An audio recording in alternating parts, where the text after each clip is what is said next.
নমস্কার বন্ধুরা, মমতার লাইফস্টাইলে আপনাদের সবাইকে স্বাগত। পুরনো বন্ধুদের পাশে থাকার জন্য ধন্যবাদ এবং নতুন বন্ধুদের স্বাগত জানিয়ে শুরু করছি আজকের ভিডিও। আজ আমি নিয়ে এসেছি একটি পুরনো চাদর, যেখানটা মধ্যিখানটা একদম রং নষ্ট হয়ে গেছে। সেই চাদরের ধার থেকেগুলো বেশ ভালো শক্তপুক্ত আছে আর রংটাও ভালো আছে। আমি সেখান থেকে কেটে নিয়ে কিছু টিপস শেয়ার করছি। ভিডিওটা পুরো দেখতে থাকুন, আশা করছি ভালো লাগবে। আর এই টিপসগুলো আমাদের প্রত্যেকটা গৃহিণীরই খুব কাজে আসবে। প্রথমে চাদরটা আমি 4 ভাঁজ করে নিলাম, তারপরে এরকম একটা টেবিল ম্যাট নিয়ে নিয়েছি। যাদের বাড়িতে টেবিল আছে সবার বাড়িতে এরকম টেবিল ম্যাট কিন্তু থাকবেই। যদি টেবিল ম্যাট এরকম না থাকে তাহলে একটা মাপ মতন করে নিয়ে কেটে নিতে হবে। তারপরে টেবিল ম্যাটটা বসিয়ে তার থেকে 1/2 ইঞ্চি করে চারপাশে বেশি মার্জিন রেখে আমি দাগ দিয়ে নিয়েছি, তারপরে কেটে নিলাম। যেহেতু 4 ভাঁজ দিয়েছিলাম সেহেতু দেখুন এটা আমি কিন্তু 4টে টুকরো বার করেছি। এবারে একটা চালের বস্তা নিয়ে নিয়েছি বন্ধুরা। আমাদের এরকম বস্তায় চাল নিয়ে আসে, সেই চালের বস্তার উপরে সেই টেবিল ম্যাটটা আমি বসিয়ে ওরও ধার দিয়ে এইভাবে আমি কেটে নিলাম। এখানে আর দাগ দেওয়ার প্রয়োজন হয়নি, যেহেতু টেবিল ম্যাটটা কিন্তু অনেকটা শক্ত, সেহেতু আমি টেবিল ম্যাটটা বসিয়েই কেটে নিয়েছি। এটা 2 ভাঁজে কেটেছি। এখানে কিন্তু আমার 2টো টুকরো বেরিয়েছে, এই যে দেখুন 2টো টুকরো। এবারে আমি চলে এসেছি মেশিনে। এবারে আমি এটা দিয়ে কী বানাবো সেটাই আমি আপনাদের সাথে শেয়ার করছি। ভালো করে দেখতে থাকুন পুরোটা, আশা করছি সবার ভীষণ উপকারে লাগবে।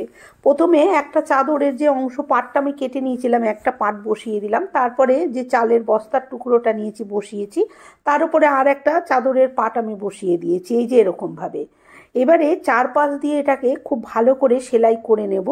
অবশ্যই কিন্তু ভেতরের প্লাস্টিকের বস্তাটা কিন্তু 1/2 ইঞ্চি ছোট আছে, সেইটা যেন সেলাই হয়। তা আমার কাছে পিন নেই, তাই জন্য আমি মধ্যিখানটায় ঠিক একটা যে কাঁথা সেলাই যে বড় বড় ছুঁচ থাকে তাই একটা লাগিয়ে দিয়েছি, যাতে বস্তাটা বা কাপড়গুলো না নড়ে চড়ে যায়। এবারে আমি মেশিনে 4 পাশটা এরকমভাবে সেলাই দিয়ে নিচ্ছি।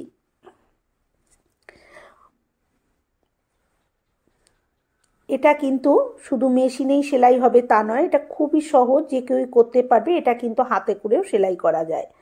এবারে যে সাইডে এক্সট্রা যে কাপড়টা আছে সেই কাপড়টা এরকমভাবে আমি মুড়ে নিয়ে এরকমভাবে পাটটা ধারগুলো আমি সেলাই করে দেবো, যাতে ওই যে প্লাস্টিকটার কোনো অংশ না বেরিয়ে যায় বা কাপড়গুলো দেখতে খারাপ লাগবে না এইভাবে। সেই জন্য ধারটা কিন্তু এইভাবে পট্টির মতন করে সেলাই করে দিতে হবে।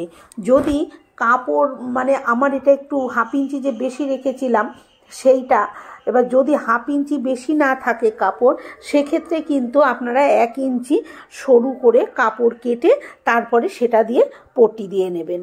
পট্টিটা দিয়ে নিলে কিন্তু এটা পাকা সেলাই হয়ে যাবে, এটা আর কখনো খুলবেও না, কিছু হবেও না। আর যেহেতু বিছানার চাদরের ধারগুলো একদম নিচের দিকে, যে ধারগুলো আমাদের বিছানাও থাকে না, ধার দিয়ে ঝোলে, সেই জায়গাগুলোতে প্রেশার পড়ে না, খুব সুন্দর থাকে, শক্তপোক্ত, আর কালারটাও কত সুন্দর দেখুন রয়েছে। সেই জন্য সেগুলো দিয়েই এগুলো কিন্তু করা ভালো। যাই হোক, দেখুন আমি এই যে পটিটা বুঝতে পারছেন কীরকম সেলাই করেছি, এরকমভাবে আমি 2খানা তৈরি করে নিয়েছি। এবারে চলুন এটা আমি কিসের জন্য তৈরি করেছি সেটা আপনাদেরকে আমি দেখাবো এখন। এই যে আমাদের ফ্রিজে যে আমাদের এই র্যাকগুলো না কাচের, আর সাইডে সাদা ফাইবার দিয়ে লাগানো। আমরা যখন ঝোল তরকারি কিছু রাখতে যাই, অসাবধানতায় অনেক সময় কি হয়, পড়ে যায় বা তরকারির গামলার গায়ে লেগে থাকে, সেগুলো এখানে রাখলে দাগ হয়ে যায়। রোজ রোজ তো ফ্রিজ পরিষ্কার করা সম্ভব নয়, সেই জন্য এই রকম যদি ম্যাট পেতে রাখা হয় তাহলে কিন্তু এর মধ্যে পড়লেও এগুলো বার করে ধুয়ে নিলেই কিন্তু হয়ে যায়। ফ্রিজটা কিন্তু আমাদের নোংরা হয় না, ভীষণ পরিষ্কার থাকে। এবার আমি চলে এসেছি দ্বিতীয় টিপসে। দ্বিতীয় টিপসটাও খুবই সহজ বন্ধুরা, আর ভীষণই উপকারী। সেই দ্বিতীয় টিপসের জন্য আমি এখানে চাদরটাকে আর একটা ধারে, যেখানটা ভালো শক্তপুক্ত আর কালারটা ভালো, সেই দিকটা নিয়ে একটা এরকম স্টিলের বড় থালা আমি উবুর করে রেখে দাগ দিয়ে নিলাম। এবার সেই অনুপাতে আমি এটাকে কিন্তু গোল রাউন্ডটা কেটে নিচ্ছি। এটা আমি এখানে 2 টুকরো কেটে নিয়েছি, কিন্তু এটার জন্য আমার লাগবে আরও 2 টুকরো, মোট 4 টুকরো। আমি 4 টুকরো কিন্তু কেটে নিয়েছি। এই যে দেখুন 2 টুকরো।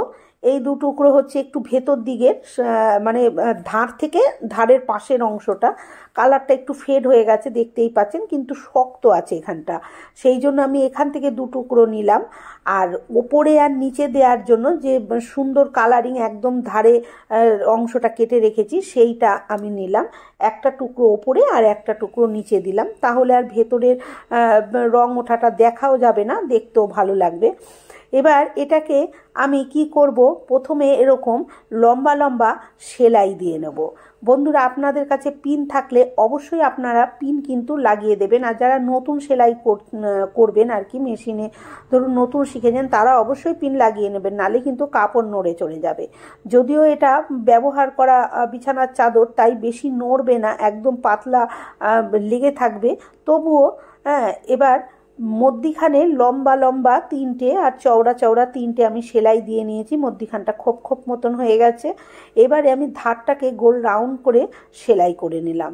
মধ্যিখানে সেলাইগুলো লম্বা চওড়া করে দেওয়ার কারণ হচ্ছে কখনো কিন্তু ভেতরের কাপড়গুলো আলগা থাকবে না, যেহেতু আমি এখানে 4 পরল কাপড় দিয়েছি, সেইটা সম্পূর্ণটা বসে যাবে। এবার সেলাই করার পরে ধারের যে বাড়তি অংশটা দেখুন আমি কেটে পরিষ্কার করে নিলাম। তারপরে একটা 1/2 ইঞ্চি চওড়া, 1 ইঞ্চি চওড়া একটা কাপড়ের টুকরো আমি এরকম নিয়েছি, সরু টুকরোটা দেখতে পাচ্ছেন কতটা সরু, সেটাকে আমি এই গোল রাউন্ডটার চারপাশ দিয়ে এইভাবে আমি সেলাই করে দেবো। বন্ধুরা, খুবই সহজ, হাতে করেও কিন্তু সুতো মানে সুতো ভরে ছুঁচ দিয়ে সেলাই করা যায়। আমি মেশিন আছে তাই আমি মেশিনেই এটা সেলাই করে নিচ্ছি, আর মেশিনে সেলাই করলে একটু তাড়াতাড়ি হয়ে যায়, আর হাতে সেলাই করলে সেক্ষেত্রে একটু সময় লাগবে, এই যা, আর কিছুই তফাৎ নেই। দেখুন এবারে আমি এটাকে পুরো গোল রাউন্ড করে উল্টো দিক করে সেলাই করে নিয়েছি।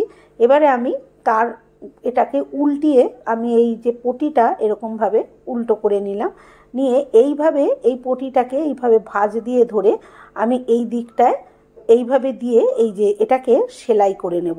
কতটা বুঝতে পারছেন আমি ঠিক বুঝতে পারছি না বন্ধুরা, কারণ আমার ক্যামেরা ধরার মতন কেউ নেই, আমি ক্যামেরা লাগিয়ে রেখে করি, তাই কতটা বুঝতে পারছেন আমি ঠিক দেখতে পাচ্ছি না।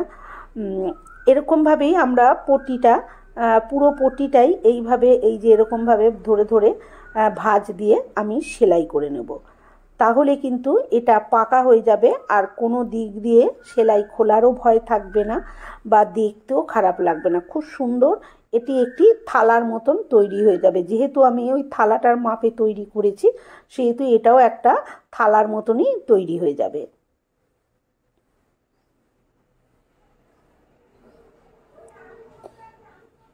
এই জায়গাটায় যেহেতু এটা রাউন্ড শেপে হবে, সেহেতু একটু ধরে ধরে এখানটা করতে হবে। দেখুন আমি পুরো এটাকে সেলাই করে নিয়েছি, কত সুন্দর লাগছে দেখুন, মনে হচ্ছে না দেখে যে একটা থালা। এবারে আমি আপনাদের সঙ্গে শেয়ার করব এটা আমি বানিয়েছি কিসের জন্য। ভীষণ ঠান্ডা লেগে গেছে বন্ধুরা, কথা বলতেও কষ্ট হচ্ছে, কাশি হচ্ছে, অসুবিধা যদি হয় তাহলে মার্জনা করবেন। এই যে দেখুন চৌকো চৌকো সেলাইটা বুঝতেই পাচ্ছেন, লম্বা চওড়া ভেতরে দিয়েছিলাম লম্বায় চওড়ায়। এই যে আমাদের অনেকের না এরকম কাচের টেবিল, সেই টেবিলের ওপরে আমরা ম্যাট রেখে তারপরে গরম তরকারি রাখলেও কিন্তু সেটা গরমটা নিচে টানে, ম্যাটগুলো যেহেতু প্লাস্টিকের হয়, সেই জন্য আমি এরকম একটা তৈরি করে নিয়েছি। ম্যাটের ওপরে এরকম কাপড়ের এইটা রেখে তার ওপরে যদি তরকারি রাখা হয় কিন্তু তাহলে নোংরা হবে না।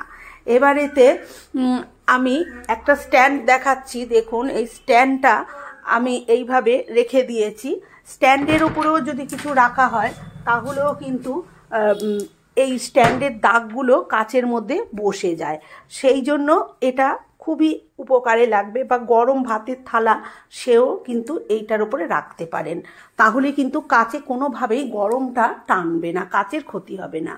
এবার চলে এসেছি তৃতীয় টিপসে। তৃতীয় টিপসটাও একই রকম, চাদরের একটা কোণা আমি এরকমভাবে ভাঁজ দিয়ে নিয়েছি, 2 পাট ভাঁজ দিয়ে নিয়ে এরকম একটা ছোট প্লেট নিয়েছি, প্লেটটা নিয়ে তার মধ্যে আমি বসিয়ে এইভাবে দাগটা কেটে নিলাম। এবারে আমি সাইড দিয়ে এরকমভাবে 1/2 ইঞ্চি বা 1/2 ইঞ্চির একটু বেশি করে রেখে আর একটা দাগও দিয়ে নিচ্ছি। এবার ওই মাপেই আমি এটাকে কেটে নেব। তবে এটা আমার 2 টুকরো কাটলে হবে না, এরকম আমার 8 টুকরো লাগবে। আমি 8 টুকরোই কেটে নেব বন্ধুরা। আমি আপনাদের সঙ্গে 2 টুকরো দেখাচ্ছি। এরকমভাবে এই টুকরোটাই আর আবার অন্য জায়গায় চাদরের উপরে বসিয়ে আমি আরও 6টা টুকরো এইভাবে কেটে নেব। এটা হচ্ছে ওপরের অংশটা। এবারে এই যে এখানে আমি 2টো কেটে নিয়েছি, এরকম আমি 8টা কেটে নেব। এখানে আমি 8খানা টুকরো কেটে নিয়েছি, কেটে নিয়ে চলে এসেছি। এই যে দেখুন বন্ধুরা, 8খানা টুকরো এখানে আছে। আমি এখন যেটা তৈরি করব তার জন্য আমার এরকম ছোট ছোট 8টা টুকরোই কিন্তু লাগবে। যাই হোক, আমি কেটে নিয়েছি। এবার এটাকে আমি 2 ভাগে ভাগ করে নিচ্ছি। দেখুন, রং ওঠা দিকটা ভেতরে দিচ্ছি, আর ভালো রঙের দিকটা আমি এরকম বাইরের দিকে দেব। দিয়ে এটাকে ওই একই রকমভাবে আমি সেলাই করে নেব। আমি ওই সেই সেফটি পিনটা আমি সেই কাঁথা সেলাইয়ের ছুঁচটা আমি দিয়ে দিয়েছি লাগিয়ে। এবারে এটাকেও আমি ওরকম লম্বা লম্বা আর চওড়া চওড়াভাবে সেলাই দিয়ে নিয়ে তারপরে আমি সাইডটাও এরকম সেলাই দিয়ে নেব। তবে এটা আমি আগেই গোল শেপটা সেলাইটা দিয়ে নিচ্ছি। এরপরে আমি লম্বা লম্বা চওড়া চওড়া সেলাইটাও দিয়ে নেব। আমরা অনেক সময় কি হয়, রুটি করি, রুটি করে রুটিটা আমরা যাতেই রাখি নিচের রুটিটা একদম ভিজে যায়, বা উপরটা ঢাকা দিয়ে রাখলে ওপরের রুটিটাও ভিজে যায়। সেই রুটিটা আর খেতে ভালো লাগে না। সেই রুটিটা কিভাবে রাখলে রুটিটা খুব সুন্দরভাবে থাকবে, মানে জলে ভিজবে না, সেই জন্যই আমি এটা তৈরি করছি। তবে আমি এটা বিছানার চাদরের একদম কোণা থেকে তৈরি করছি। আপনারা চাইলে নতুন কাপড়েও এটা তৈরি করতে পারেন। তৈরি করে চারপাশ থেকে আমি ছেটে পরিষ্কার করে নিলাম বাড়তি অংশটা। তারপরে এখানে ওই 1 ইঞ্চি মতন একটা টুকরো কাপড় নিয়েছি, নিয়ে এরকমভাবে আমি পটিটা দিয়ে দিচ্ছি। যদি এই রকম আলাদা পটি না দিতে চান তাহলে নিচের দিকের যে কাপড়টা আছে সেই কাপড়টা 1 ইঞ্চি বড় রেখে কাটবেন আপনারা, তাহলে সেটা ঘুরিয়ে মুড়িয়ে দিলেও হবে। এবারে এটাকে আমি ওই একই রকমভাবে নিয়ে এসে এইভাবে দেখুন, আমি এইভাবে ধরে এই যে ঘুরিয়ে এইভাবে সেলাই করে দেব। সেলাই করে দিয়ে তারপরে আমি দেখাচ্ছি বন্ধুরা আমার আগের এই ভিডিওগুলো আপনাদের কেমন লাগলো, এই টিপস কেমন লেগেছে অবশ্যই কমেন্ট করে জানাবেন। ভালো লাগলে একটা লাইক দেবেন, শেয়ার করবেন। আর আমার চ্যানেলে নতুন বন্ধু হয়ে থাকলে চ্যানেলটি সাবস্ক্রাইব করে নেওয়ার অনুরোধ রইল। পাশে থাকা বেল আইকনটা অবশ্যই প্রেস করবেন, কারণ আমি যখনই কোনো নিত্য নতুন ভিডিও শেয়ার করব নোটিফিকেশন আপনাদের কাছে পৌঁছে যাবে সবার আগে। দেখুন তৈরি হয়েছে, এরকমভাবে আমি 2টো তৈরি করে নেব।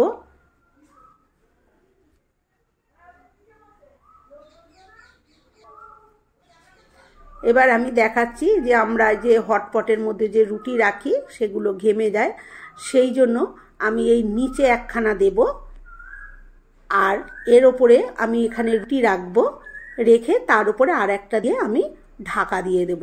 তাহলে রুটিগুলো কিন্তু আর ঘামবে না, যেটুকু ঘামবে সেটা কিন্তু ওই ন্যাকড়ার ইসে টেনে নিয়ে যাবে, রুটিটা কিন্তু নষ্ট হবে না। এইভাবে কিন্তু আমরা এটা ব্যবহার করতে পারি। বন্ধুরা আজকের মতন এই পর্যন্ত, আবার হাজির হব অন্য কোনো ভিডিওর সাথে। ততক্ষণ ভালো থাকবেন, সুস্থ থাকবেন। ধন্যবাদ।